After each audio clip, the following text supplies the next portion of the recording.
following content is not intended as a substitute for professional medical advice, diagnosis, or treatment. Always seek the advice of your physician or other qualified health provider with any questions you may have regarding a medical condition.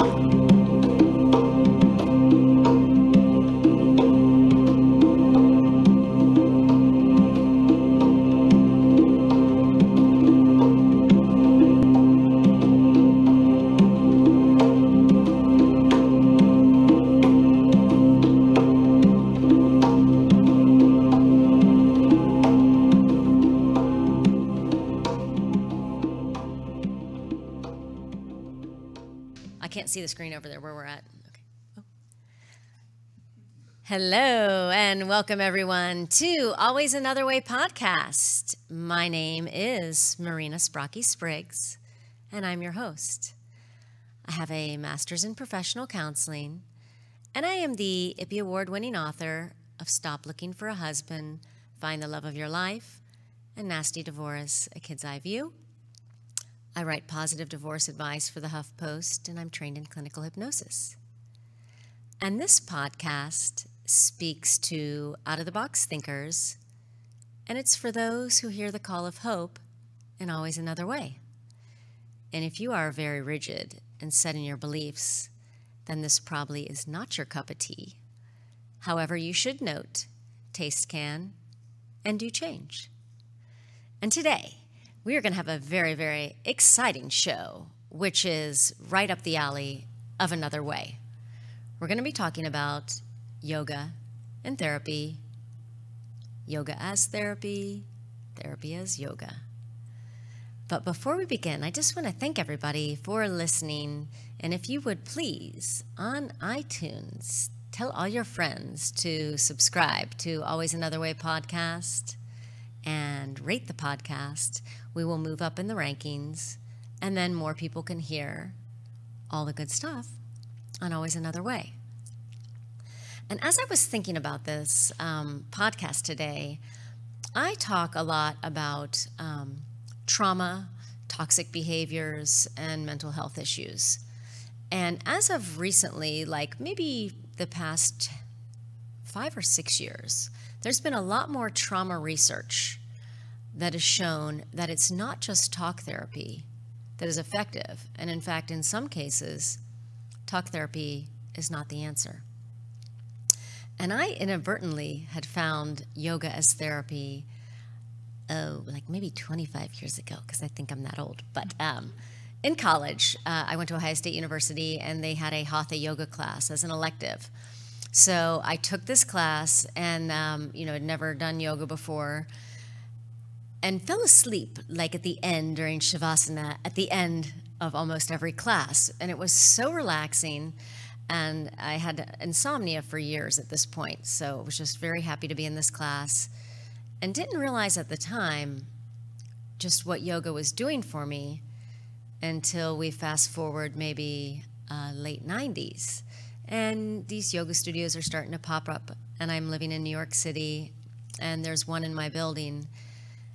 And I just really gravitated toward it. I just loved just the way my body felt, the way that I could shut my mind off in a way that I couldn't ever before, and have just found it to be very therapeutic. And so as the years go on, and now there's yoga studios like there are Starbucks, and most people know what it is, but there's a reason why they're like Starbucks. The way people need caffeine, I think people need their yoga too.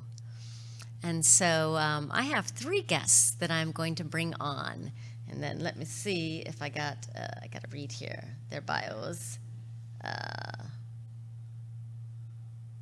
Which actually, I'm going to let you all introduce yourselves. Sorry, because I forgot it all. So, yes. Hey. So we've got Julianne over here who's going to start off. Yes, no, good thing we're flexible in all sorts of ways, right? Yes. But hi, I'm Julianne Schroeder. I'm a licensed professional counselor and registered yoga teacher with an emphasis in therapeutic yoga.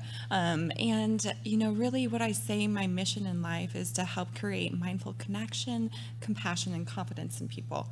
And I have some specialty expertise in working with those that, primarily women and girls that struggle with accepting themselves, accepting their bodies, and whether that translates into disordered eating or just body image issues, general anxiety, self-esteem, relationship issues. I feel really called to do that, and yoga has been instrumental not only in my life, but in being able to share with clients just the benefits of that.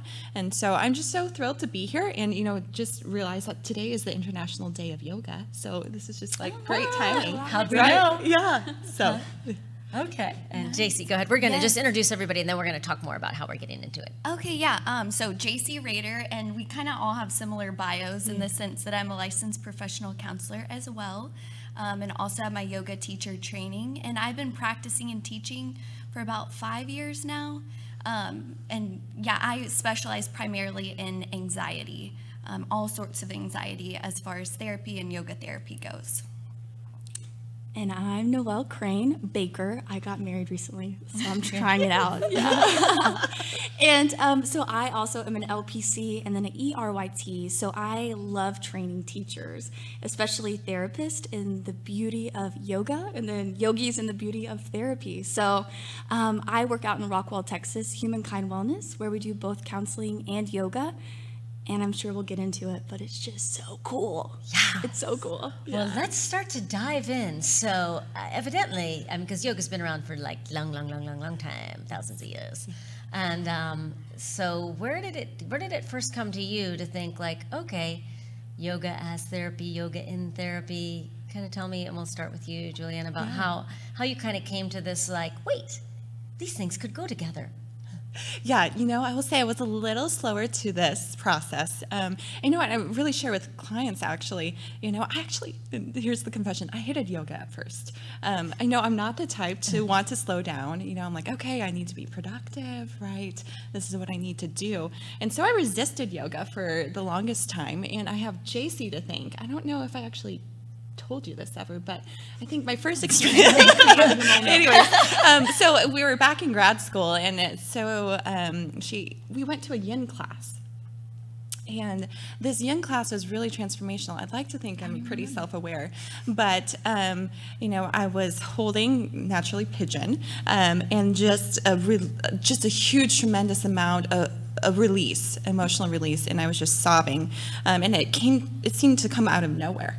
And so I practice what I preach, have done my own talk therapy, and so experiencing something in a different way that was really healing was just like, wow, okay, this is meant to be. There's something to this.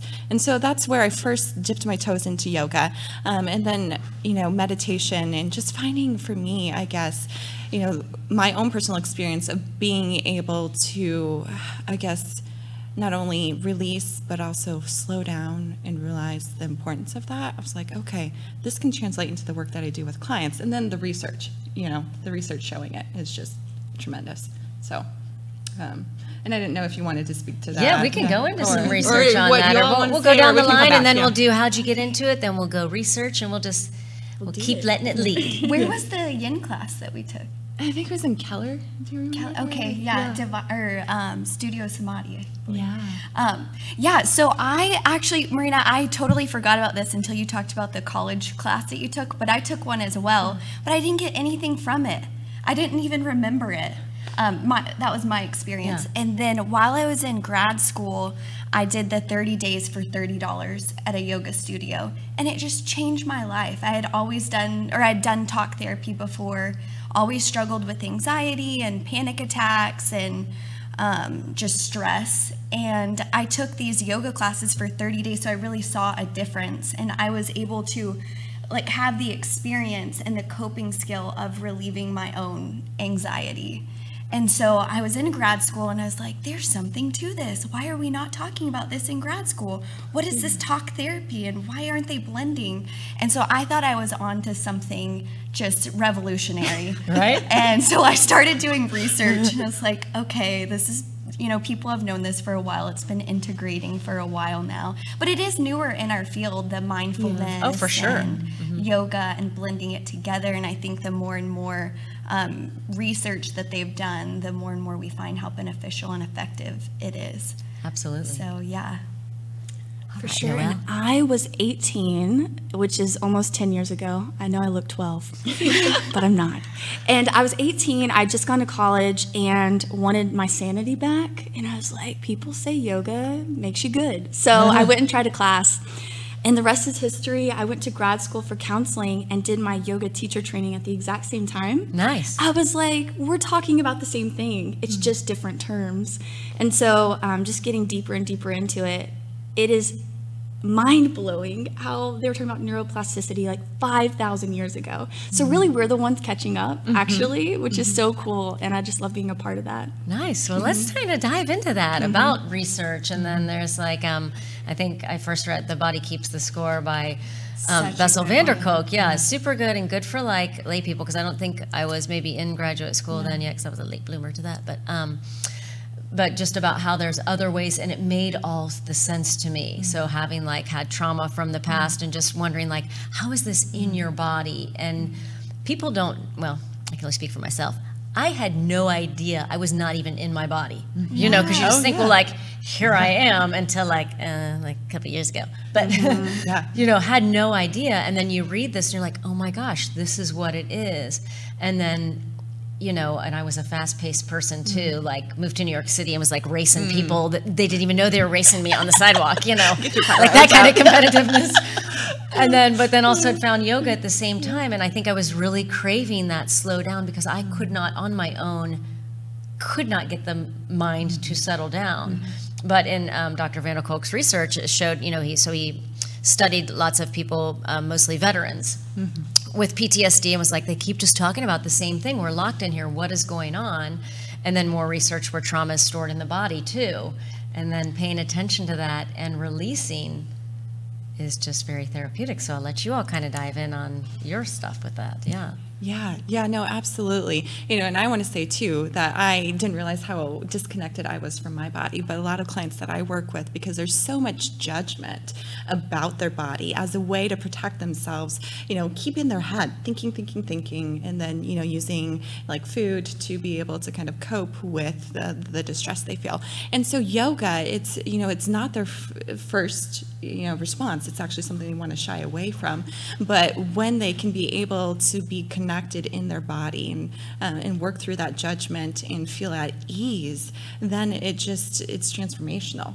And so, the research is showing with body image and eating disorders as well, you know, with PTSD, anxiety, that it can really kind of create a sense of safety and a sense of self that is so needed. Absolutely.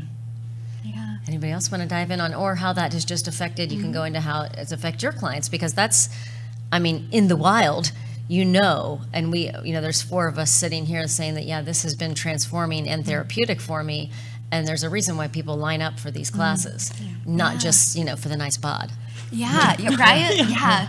I guess I noticed for myself personally and for my clients, just initially whenever I got into yoga, how much my shoulders were in my ears, talking about not being aware of your body, not aware that I was holding my shoulders and just tense in my entire body. And so I think that speaks to holding emotions in your body. And they talk a lot about like big T trauma, like something like a PTSD or something like that, and the little T trauma being like little stressors that you have throughout your day that just causes this buildup of tension. Maybe it's emails or conflict with a coworker or partner, things like that. And I see it as a school of fish, right? So if we can relax our body, then our minds follow as well. So, and I love that analogy.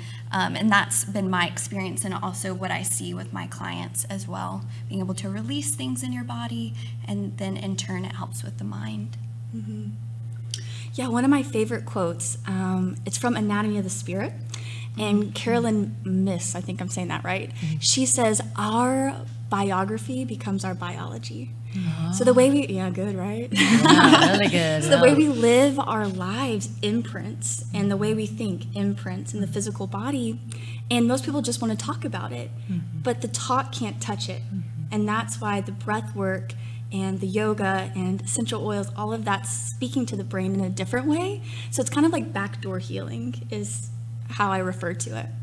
So, well, I'll get a little woo-woo just because. Woo-woo it up. Let's Yeah. woo. We're here, That's another way woo-woo is allowed. Yeah. So here is the deal. It's like in the West, we're taught that we have a mind and a body. So most people identify with their mind. When that betrays you, like with PTSD, holy smokes, where do you go? And so in the East, we're taught there's 3 parts to us: the mind, the body, and then the spirit, right? And so in the sutras, the idea is we're transcending mind and body to rest in that place. So with clients, honestly, I mean, I think breath work and asana and all of it, the systematic way we start to free ourselves from the mind is so important. But just letting them know that they're more than that is actually what heals, I think. So that's what I've found, is just setting it up for them. They get it. They feel it. Yeah. Yeah. And just to piggyback on what you're saying, Noelle, like what I see with a lot of clients when they're not ready to talk about things, but they can use their body to work through emotional issues and mental health issues whenever it's just too hard, too difficult to talk about. We can get it out in another way and cope and then be able to talk about it as well. Have both aspects. Yeah, well, because I think, we have to experience change, right, to really feel a buy-in to things. And sometimes, even though I do talk to everybody and I see the benefits, we can, like you said, we can talk and we cannot experience. So be able to feel it. You're like, oh, okay, this is what she means by truly letting go, feeling safe, relaxing. And then that can kind of prompt further change. So Absolutely. yeah. And then there's the thing that's like things are stored at once, like especially traumatic memories, like all the things at once. Yeah. Like just in your body, that feeling and emotion. And I had before I did some things like people talked about a certain issue and I could just like feel it all in my body, like well up, and the hypervigilance and things like that, but didn't know like to put it together. Why is this happening to me? Or why in some scenarios, and even on the extra woo-woo side, energy that you like. And for like people listening, to get off the energy woo-woo, like you can come into a stadium where everybody's super excited about a concert and you can feel the energy of excitement and palpitation. Just, you can feel it if you've been in that scenario. Same thing, you go into maybe like a jail cell when things are just super heavy. You're gonna feel a different energy, a different palpitation. Or you go in and everybody's really angry at you, you feel something else. Tension. Well, now that you brought out energy. Yeah, bring it on, open the can of energy worms. No, but emotions are, this is corny, but it's true, energy and motion. Yeah. And so our job is to flush our energetic body. And when that doesn't happen, because we don't, feel safe doing it, or know we have one, it gets, it's like the drain, it gets clogged. And then we wonder why we're depressed or why we're overwhelmed. So I think for yoga, it's a flushing. And I'm not going to lie, it doesn't always feel good. Yeah. I think there's a misconception, like, do yoga, bliss out, feel happy. And it's like, no, you do yoga. And I love to say this, like, you get real. And sometimes the realness is hard. Not all energy feels pleasant. So I think I like to front load with that with some people. Yeah, At to be first it's hard. honest, that it does. I mean, you can get into some things that are, you don't move those muscles, hurts a minute. Absolutely. Absolutely. Yeah. But the energetic body is between the physical and the mental. And so we just think of feelings up here and our mind's processing them, but really we're feeling them as energy. Right. And so what's cool is over time you get a radar for that and you can start to sense and to feel. And that's so empowering. And so how do you all, so someone comes since like, and I do therapy too, I do different stuff. My tricks are hypnosis, even though I like yoga, but this Similar. combination here, and there's just, I think, always just another way to do things and to get that, just from the talking, because our conscious minds are just, from all of the experiences in life, just hedged up to micro things, seeing an expression from somebody or feeling that energy of something and then already on guard and you don't even know where you are. 2 seconds have passed.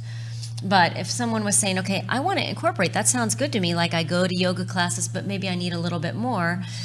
Each of you told me about how you work this in your own practice, how it kind of looks like for maybe a typical, type of client and how you work with them. Yeah, absolutely. And like I said earlier, a lot of my clients are hesitant, right? This idea of slowing down seems foreign to them. So I start with baby moments, okay? So maybe we talk through and then get to a point at the end of session where we spend 5 minutes just with some breath work, of where I'm able to guide them in some grounding skills, using the breath as that all-natural medicine and calming down, because it's not what they're used to. So I start very small. But then I'll tell you, it's so cool. When I had a client I've been talking about yoga with for like several years, and I always joke into the at some point I'd be like, I know what you're already going to say, but what about yoga? And she came in one week and she's like, Julianne, you'll never guess what I did. I was like, what? She said, I went to yoga class and it felt awesome. I was like, oh my gosh, thank you 2 years later, but thank you. So anyways, I have to be patient with them and start small, but that's typically what I do, is starting with some breath work and then maybe some slow movement, and that's how I do that. Yeah, I would say similarly for me as well. A lot of people are skeptical of it, so I do a lot of psychoeducation about the nervous system and how yoga and the breath impacts the nervous system and how important that is, and relaxing the body to relax the mind. And I kind of slide it in regardless of if they want it or not with the breath work, right? And mindfulness and meditation, because it is so important, and that's what the research says works. So don't feel bad about it as well. But whenever I'm doing a legitimate full-on yoga therapy session, it is very dynamic in that it's more breath focused, it's breath centered, and it's tying the breath to your movement. So when it gets you a little bit out of your head, so you're not thinking about your anxiety, you're not thinking about what you're depressed about or what else is going on, but you solely have to be present, which that's being anxious about something, thinking about the future, and being, sad is kind of ruminating on the past. So you're here in the present moment. So maybe it's just a moment of that experience of that, but it gives you something tangible to look forward to and to hold on to as well. So that's primarily what yoga therapy looks like for me and my clients. And I like to do it more mainstream as well. I know Noelle teaches at a studio in Rockwall and maybe doesn't advertise necessarily like a mental health yoga, but it's still a yoga that's going to ground you and make you be more mindful and be helpful mentally. So maybe you can talk a little bit more about your experience. Let's do psychotherapeutic yoga. Terrifying. I'll get a smoothie. So let's see, a day in the office, it's a lot of back and forth. And so with talk therapy clients, it's some chair yoga, or it's breath work, or a mindfulness practice, yoga nidra even. But then with a client that's coming in specifically for yoga, in the psychotherapeutic yoga, it's a lot of what we call breath-centric asana. So it's simple movement. It's no pretzel movement or chaturangas. It's just dynamic movement, teaching them to breathe. Because if you can teach them to breathe, then you've given them a life skill. So a lot of breath work. But also, I love being warm and squishy and fuzzy, but I also think when we teach people about the brain and the nervous system, it depersonalizes all the crap, oh, it's not that I'm a weak or a bad person or have a crappy life. My brain, it's like a paper jam. There's a paper jam. Yeah. So I love teaching people about the brain, and then you get the buy-in because they're like, oh yeah, my amygdala is shrinking the more I practice mindfulness. Or, oh yeah, my logic areas, I work a lot with teens, those are growing as I practice mindfulness and yoga. So I think that's the best way I've found to work with clients. Get a little buy-in. Yeah, a little, and then the research really is there, MRI proven. It does increase that after 8 weeks of that mindfulness meditation. So is there anything else that you guys want to talk about that goes along with that you think that people need to know about it, about yoga and therapy? There's so much more. I know. How much time do we have? 15 more minutes. I think what is so cool is that this is nothing new. We're just going back to yoga for the mind. So we're taking away maybe some of the sweaty rooms, not throwing shade, but, we're just... Well, he's got his own issues. I know, right? We're just we're stripping it down to what it was designed to do, because the causes of suffering that Patanjali talked about, who wrote the sutras, are the same causes of suffering today. So I just want to pay some respect to that, that it's the same. And it's so cool that it's becoming more mainstream. Yeah. Mm-hmm. Yeah, for sure. I don't know what else. When you're put on the spot, it's I don't know. There's so much. Yeah, so much good stuff. I guess what I see with my clients as well, and this is my personal experience also, is being in a yoga pose, you're able to tolerate emotional pain and stress, just like you're tolerating a difficult physical pose. So like the pigeon pose that you were talking about, that's a painful pose to be in. And it's uncomfortable, just like a lot of things in our lives, a lot of emotional things. So yet again, you're having this concrete, tangible experience of how to cope with emotions. So I think that that's the cool thing about yoga, is having that concrete coping skill. And then, I guess just an observation about you're talking about breath, about teaching clients to breathe, noticing that a lot of clients, especially anxious clients that I work with, breathe short, shallow breaths in their chest. And that's kind of like a hyperventilation, and it does make you anxious. It's that survival primitive reaction that we have whenever we're under stress and anxiety. And so teaching somebody to breathe with their diaphragm and to do yoga in a difficult, emotionally distressing pose, which, not to make yoga just sound so hard and scary, but sometimes it is a little bit difficult, just like life is. To be able to breathe deeply through that is just such a empowering skill to have. And something that you can always hold on to and use. Yeah, like when you're in traffic. Yeah. And being able to work on that response and slow down. It's tangible. I think what I would love for people to know is that yoga is for everybody and every body, if that makes sense. Okay, so obviously my lens of body acceptance, but I mean, truly, I think that's what prevented me from getting into yoga, was thinking I had to be a certain way, that yoga had to look a certain way for me, and so that's just what I want people to know, that you can find your class, you can find your teachers.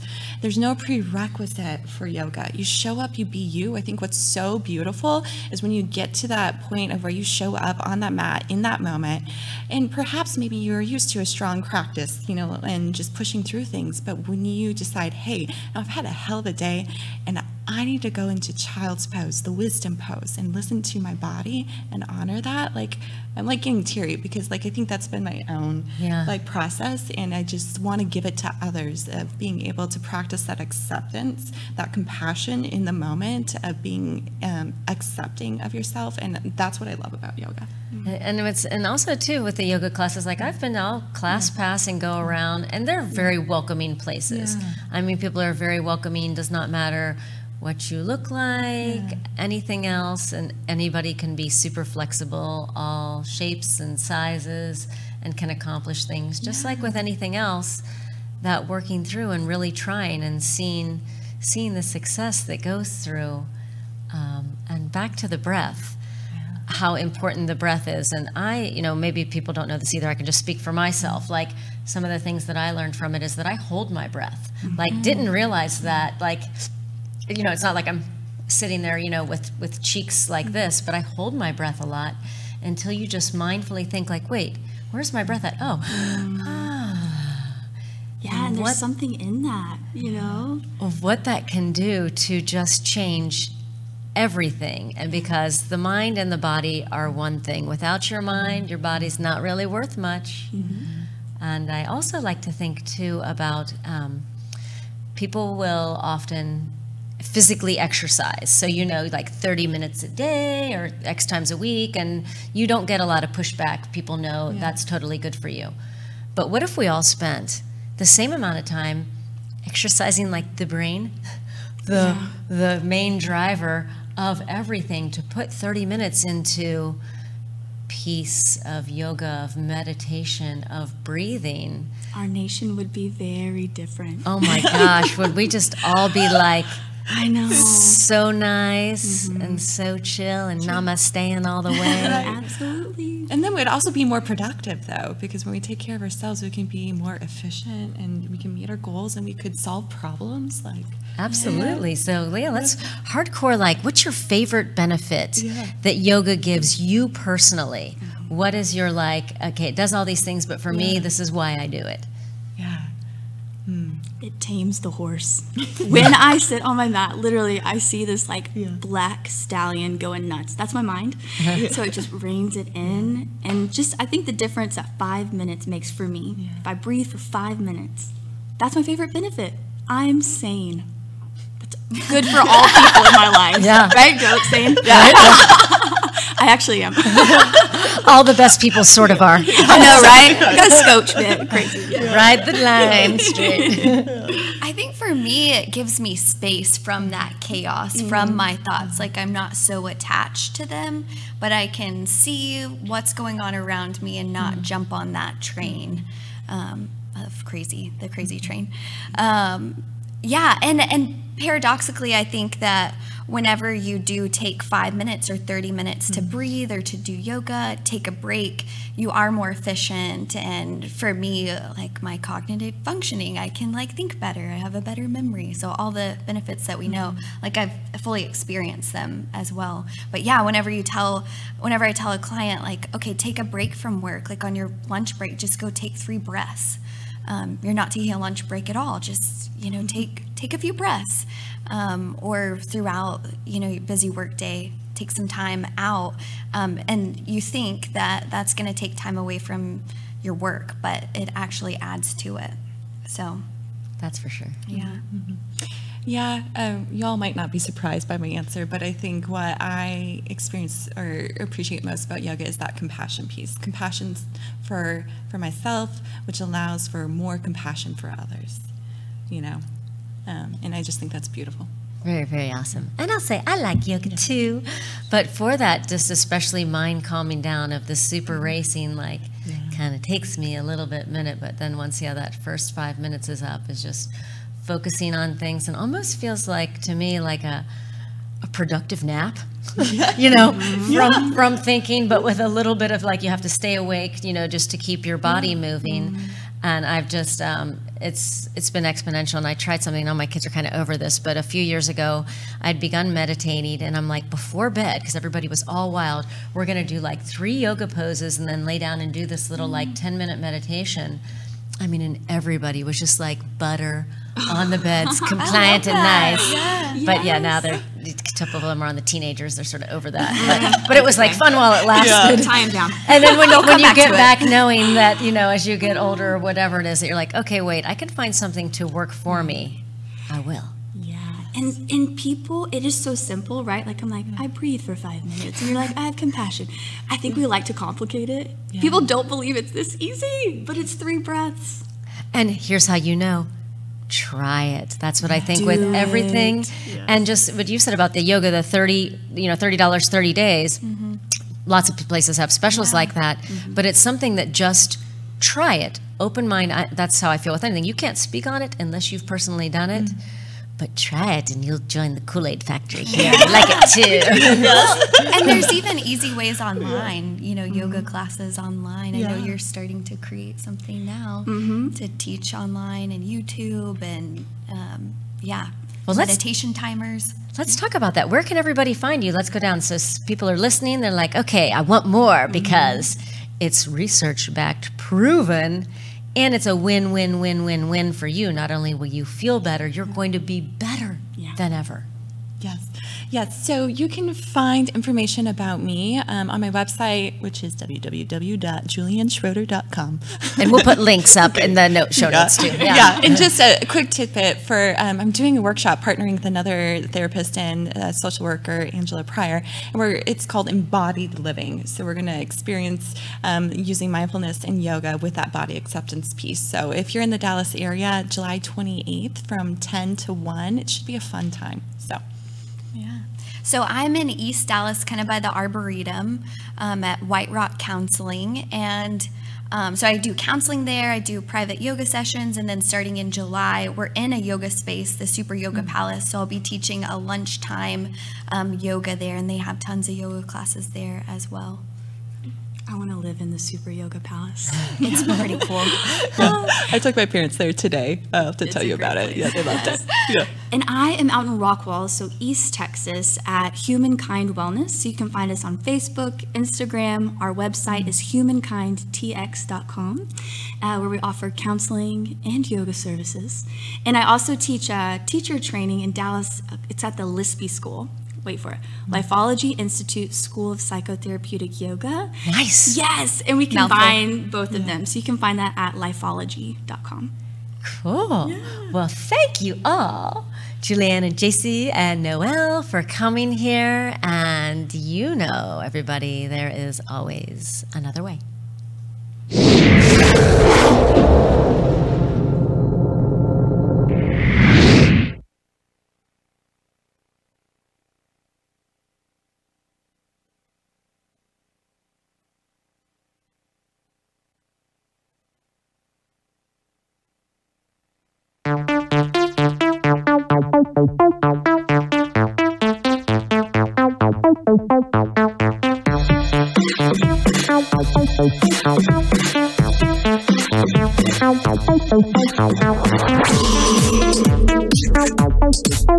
Thank you.